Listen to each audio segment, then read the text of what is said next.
अस्सलाम वालेकुम, welcome back to my YouTube channel. कैसे हैं आप सब? उम्मीद है कि सब खैरियत से होंगे और खूब इंजॉय कर रहे होंगे। चैनल जी आपके साथ एक बहुत ही यूज़फुल वीडियो शेयर करने वाली हूँ और वीडियो इस टॉपिक पर है कि हम जो है बालों में ऐसी कौन सी मिस्टेक्स करते हैं जो हमारे बालों की ना तो प्रॉपर ग्रोथ हो पाती है और ना ही वो जो है उनके ऊपर वो शाइन, वो मेंटेनेंस, वो सारी चीज़ें जो हमें दिखती हैं जो हम चाह रहे होते हैं। हालांकि हम बहुत एक्सपेंसिव ट्रीटमेंट्स ले रहे होते हैं, हम बहुत सारी महंगी महंगी प्रोडक्ट्स यूज़ कर रहे होते हैं, लेकिन हम कुछ ऐसी मिस्टेक्स कर जाते हैं जिसकी वजह से वो सारे प्रोडक्ट्स जो हैं, हमारा इतना में एक्सपेंसिव ट्रीटमेंट जो है वो ज़ाया चला जाता है। तो आप बहुत ही कॉमन मिस्टेक्स हैं जिनको हम देखते नहीं हैं, सोचते नहीं हैं, लेकिन अगर हम उसको नोट करना शुरू करें तो हम उनको बगैर पैसे लगाए भी जो है वो उसको कवर कर सकते हैं। अब वो कौन सी मिस्टेक्स हैं, चलते हैं हम मिस्टेक्स की तरफ। तो सबसे पहली मिस्टेक जो बहुत ज़्यादा हमारे बाल टूट रहे होते हैं और हम परेशान होते हैं कि बाल टूट क्यों रहे हैं, उसका रीज़न क्या है? तो उसका ये रीज़न होता है कि हम जो है वो प्लास्टिक कॉम्ब यूज़ करते हैं। सबसे पहला रीज़न ये होता है कि हम प्लास्टिक कॉम्ब यूज़ करते हैं। प्लास्टिक कॉम्ब यूज़ करने का सबसे बड़ा नुकसान ये होता है कि ये बालों में अटक जाता है और बालों का ब्रेकेज स्टार्ट हो जाता है। तो जब भी हम बाल कटिंग करते हैं तो बाल बहुत ज़्यादा टूटते हैं। तो इसकी वजह से 2 मुँहे बाल भी बहुत ज़्यादा जनरेट होते हैं। तो उसके लिए कोशिश करें कि आप बजाय प्लास्टिक कॉम्ब के टेल कॉम्ब यूज़ करें। अगर टेल कॉम्ब यूज़ करेंगे तो स्टार्ट में थोड़ा-सा इश्यू होता है, लेकिन बाद में जो है वो आहिस्ता-आहिस्ता कम हो जाता है। तो टेल कॉम्ब यूज़ करने वुडन कॉम्ब यूज़ करने का, तो वुडन कॉम्ब यूज़ करने का उसकी जगह अगर आप रिप्लेस करते हैं वुडन कॉम्ब, तो वुडन कॉम्ब यूज़ करने का एक फ़ायदा ये होता है कि आपके बालों का ब्रेकेज जो है वो बहुत हद तक रिड्यूस हो जाता है। तो नेक्स्ट जो है, हम क्या करते हैं कि हम ऑयलिंग को बिल्कुल स्किप कर देते हैं या फिर ऑयलिंग जो है वो गलत मेथड से करते हैं। इंशाल्लाह इस टॉपिक पर एक कंप्लीट वीडियो बनाऊंगी कि ऑयलिंग का मेथड सही क्या है और ऑयलिंग कैसे करनी है। तो ऑयलिंग जो है वो कोशिश करें कि आप जो है वो साफ़ बालों में ऑयलिंग करें। ये ना हो कि आप 2-3 दिन से नहाए हैं और नहाने लगे हैं जी, तो बालों में ऑयल लगा लिया है भर भर के, और उसको गंदे बालों में ऑयल लगाने की वजह से अब आपको जो ऑयलिंग का असर होना है वो तो नहीं होना, उसके अलावा आपके बाल जो हैं वो और मज़ीद डैमेज होंगे। तो कोशिश करें कि साफ़ बालों में जो है वो ऑयल लगाएँ और 1 से 2 घंटे जो है वो ऑयल इनफ होता है। आपकी जितना ऑयल ने काम करता है वो 2 घंटे में कर देता है।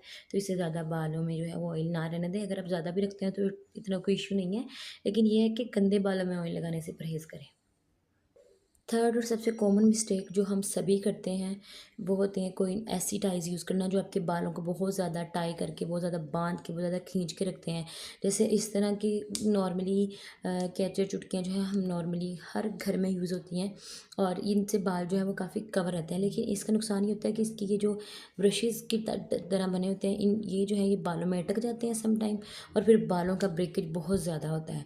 और इस तरह की टाइज़ हम बचपन से यूज़ करते आ रहे हैं, इसका ये भी नुकसान है कि ये भी बालों को खींच के रखती हैं, जिसकी वजह से जो है आपके बाल जो है वो ज़्यादा टूटते हैं और ज़्यादा खींचते हैं, इवन बाल पीछे की तरफ जाना शुरू हो जाते हैं। तो इसके लिए मैंने एक वीडियो शेयर की थी जिसमें मैंने कंप्लीट गाइड किया था कि इनकी जगह पे आप रिप्लेसमेंट क्या कर सकते हैं। मैं इस वीडियो का लिंक भी डिस्क्रिप्शन में डाल दूँगी, आप वो भी चेक कर सकते हैं। बाकी कोशिश करें कि अपने बालों में सिल्क की टाइज़ यूज़ करें, वो बालों के लिए बेनिफिशियल तो हैं ही हैं, लेकिन जो है आपके बालों के ब्रेकेज को भी रिड्यूस करती हैं और शाइन भी लेके आती हैं। तो आगे हैं जी हम चौथी मिस्टेक की तरफ। ये भी तकरीबन बहुत ज़्यादा रिपीट होने वाली मिस्टेक है। इसमें जी हम क्या करते हैं कि जो हमारे हाथ में शैम्पू आता है हम वो अप्लाई कर देते हैं। उसका नुकसान ये होता है कि आप डिफरेंट कंपोजिशन वाले जो प्रोडक्ट्स यूज़ करते हैं तो वो भी आपके बालों को डैमेज करती हैं। अब एक यूज़ कर रहे हैं वो आपका सूटेबल है, आपने नेक्स्ट टाइम दूसरा कर लिया, तीसरा कर लिया, चौथा कर लिया, तो उसकी वजह से भी जो आपके बाल हैं वो डैमेज होना शुरू हो जाते हैं। और इवन इस सबसे ज़्यादा जो बाल गिरते हैं वो यही प्रॉब्लम होती है कि हम जो है वो रंग बिरंगे शैम्पू यूज़ करते हैं और हमारे बाल जो हैं वो गिरना शुरू हो जाते हैं, झड़ना शुरू हो जाते हैं, इवन गंजापन आना शुरू हो जाता है। तो कोशिश करें कि आपको जो प्रोडक्ट सूट करती है, आप पहले वो सिलेक्ट करें और उसको यूज़ करें, ना कि आप ये करें कि कभी कोई शैम्पू उठाया वो लगा लिया, कभी कोई शैम्पू उठाया वो लगा लिया। तो बालों को जो है वो फिर नुकसान आपके सामने होता है कि क्या नुकसान पहुँच रहा है। नेक्स्ट मिस्टेक ये ज़्यादातर लोग तो ये नहीं करते, लेकिन कुछ लोग जो है वो ये मिस्टेक्स मैंने उनको करते देखा है कि वो बालों को कलर करने की बजाय जो है वो ब्लीच कर लेते हैं। ब्लीच जो है वो एक हद तक अच्छी है, यानी अगर आप फेस वगैरह पे कर रहे हैं तो इसका वाइटनिंग के साथ कोई ताल्लुक नहीं होता, बस बालों को जो है वो हल्का सा शेड गोल्डन कर देता है ताकि आपकी स्किन के साथ मैच हो जाए। लेकिन ये बालों के लिए नहीं होता। अगर आपने बालों के लिए करना भी होता है तो आपने इसको प्रॉपर वे में करना होता है कि आपने कितना मिक्स करना है। लोग क्या करते हैं कि पूरा पूरा एक्टिवेटर उठाते हैं, ब्लॉन्डर उठाते हैं, मिक्स करके लगा लेते हैं। उसका ये नुकसान होता है कि बाल वक्ती तौर पे तो कलर चेंज कर देते हैं, लेकिन बालों को जो है वो बाद में फिर डैमेज होता है और फिर एक्सपेंसिव ट्रीटमेंट करवाने के बाद बाल अपनी जगह पे नहीं आ रहे होते। तो कोशिश करें कि ब्लीच को इस तरह से यूज़ ना करें, बल्कि उसको एक सैलून में जाके प्रॉपर ट्रीटमेंट के साथ यूज़ करें। आजकल का होने वाला सबसे ज़्यादा इशू, आजकल ये ट्रेंड बन गया है बालों को बार बार कलर करवाना। एक कलर अभी 3 मंथ्स टू 4 मंथ्स के बाद जाना शुरू होता है, दूसरा कलर उतरवा के, दूसरा, तीसरा, चौथा। तो ये भी आपके बालों को तो डैमेज करता है, लेकिन उसके अलावा आपकी आई साइड पर बहुत ज़्यादा इफेक्ट डालता है। और बार बार कलर करवाने का नुकसान ये होता है कि आपके बाल जो है वो वाइट होना शुरू हो जाते हैं।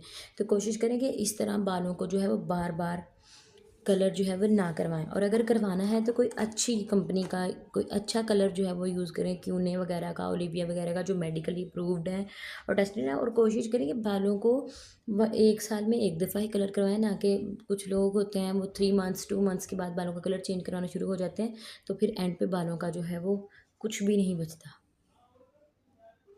हमारा अगली सबसे ज़्यादा की जाने वाली मिस्टेक्स ख़ास तौर पे young girls, university going girls और जॉब वाली लड़कियों में, कि हम जो है वो एक्सेसिव हीट टूल्स यूज़ करते हैं और उनको विदाउट हीट प्रोटेक्टर यूज़ करते हैं।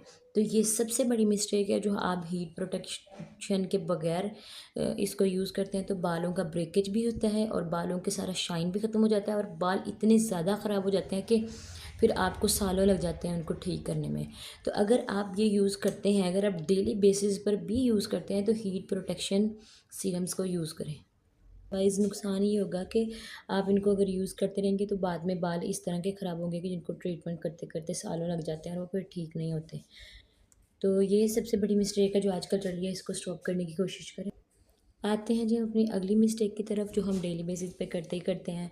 हम बालों को ड्राई करते हैं और हमें डेली बेसिस पे जो जॉब वगैरह करते हैं या जो यूनिवर्सिटी या कॉलेजेस जाते हैं तो वो नहाते हैं और बाल गीले होते हैं, तो वो जो है वो जल्दी जल्दी बालों को सुखाने की तरफ आते हैं और जल्दी जल्दी पकड़ा, एयर ड्राई किया और चले गए। तो उसमें जो है आप को जो है वो वार्म ही एयर मिल रही होती है, तो वो भी हीट है।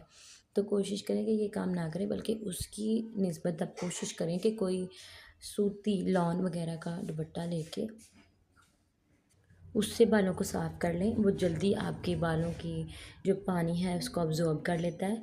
कोई भी लॉन या लीलन वगैरह का स्टफ़ यूज़ करें, उससे जो है बाल जल्दी सूख जाते हैं, बजाय इसके कि आप डेली बेसिस पे इस तरह हीट टूल्स यूज़ करें तो फिर बाल डिस्टर्ब होंगे, और आपको पता है बाल डिस्टर्ब हो जाए तो सारी पर्सनैलिटी जो है वो स्पॉइल हो जाती है। तो इस तरह की छोटी छोटी मिस्टेक्स को अवॉइड करें।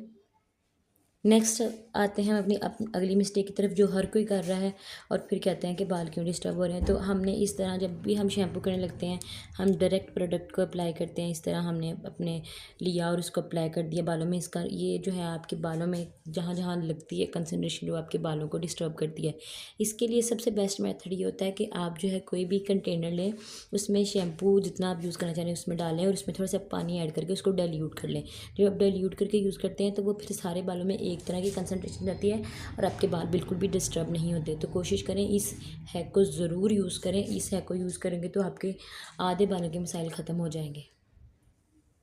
नेक्स्ट और सबसे लास्ट मिस्टेक जो हम करते हैं कि हम डेली बेसिस हम डेली नेक्स्ट और लास्ट मिस्टेक जो हम करते हैं सबसे ज़्यादा, कि हम अगर गर्मियाँ हैं जैसे तो डेली बेसिस पर नहा रहे हैं, 2 टाइम नहा रहे हैं तो शैम्पू करी जा रहे हैं। ये बालों को डिस्टर्ब करने का सबसे बड़ा नुकसान ये होता है कि हम जब डेली बेसिस पे कंसंट्रेशन में जो है वो शैम्पू यूज़ करते हैं तो वो बाल सारे के सारे जो है उनका शाइन, उनके अंदर जो भी मॉइस्चर है वो सारा वो ख़त्म हो जाता है। फिर हम कहते हैं कि बाल इतने डिस्टर्ब क्यों हुए। तो इन डिस्टर्बेंस की वजह जो होती है वो हमारे सामने होती है, लेकिन हमें नज़र नहीं आ रही होती। तो कोशिश करें कि ये काम ना करें, बल्कि अगर आप ज़्यादा शैम्पू भी करते हैं तो कम से कम 2 दिन छोड़ के तीसरे दिन यूज़ करें। यानी एक वीक में सिर्फ 3 दफ़ा शैम्पू यूज़ करें डेली बेसिस पे, या एक दिन छोड़ के एक दिन। ये शैम्पू यूज़ करने का कोई भी बेस्ट मेथड नहीं है, साइंटिफिकली बिल्कुल गलत है। इस मिस्टेक को अवॉइड करें और बालों की डिस्टर्बेंस से बचें। उम्मीद है कि आपको ये सारी की सारी प्रॉब्लम समझ आई होंगी और आप इन प्रॉब्लम से बचने की पूरी कोशिश करेंगे और अपने बालों में एक पॉजिटिव चेंज जो है वो देखेंगे। तो अगर आपको वीडियो पसंद आए, लाइक और शेयर ज़रूर करें, चैनल को सब्सक्राइब करना मत भूलें, वीडियो को आगे आगे शेयर करें ताकि ज़्यादा से ज़्यादा लोगों तक वीडियो पहुँच सके और वो भी इससे बेनिफाइड हो सकें। अगर आप चाहें मैं किस टॉपिक पर वीडियो बनाऊँ तो मुझे कमेंट करके लाजमी बताइए ताकि मैं आप तक वो वीडियो भी अपने ऊपर ट्राई करके आप तक पहुंचा सकूं, ताकि आपको जो है वो उसका रियल बेनिफिट हो सके। अगली वीडियो तक के लिए अल्लाह हाफिज़।